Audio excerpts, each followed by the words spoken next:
Tala sa iba pang balita, nagkasapo ng clearing operations ng Manila Traffic and Parking Bureau at ng MMDA sa Mabuhay Lane sa Maynila kanina pong umaga.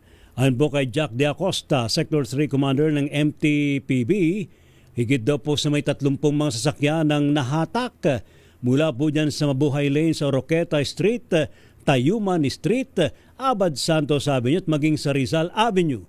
Kabilang po sa mga nahatak ang mga motorsiklo, tok-tok at 4 na kotse na dadalhin sa impounding area sa Tumana, Marikina, habang ilang masakyan naman na may driver ay binigyan na ng kanilang mga ticket.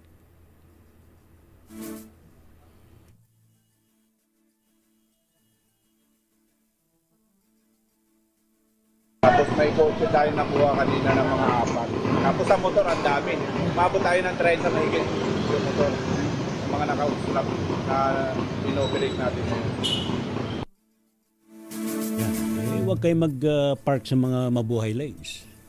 As a whole, huwag kayong magpa-park sa hindi wag. dapat paradahan. Oo. Napanood mo ba yung nag-viral na yan? na ateng na nag-park ng iba yung linya, tapos nag-park siya sa isang establishmento, tapos sa iba siya ng establishmento pala pupunta. Ah, talaga? Ano nangyari? Oo.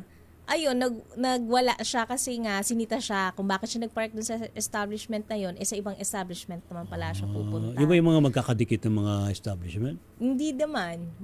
So sa iba talaga siya nag-park? Tumawid siya ng kalsada?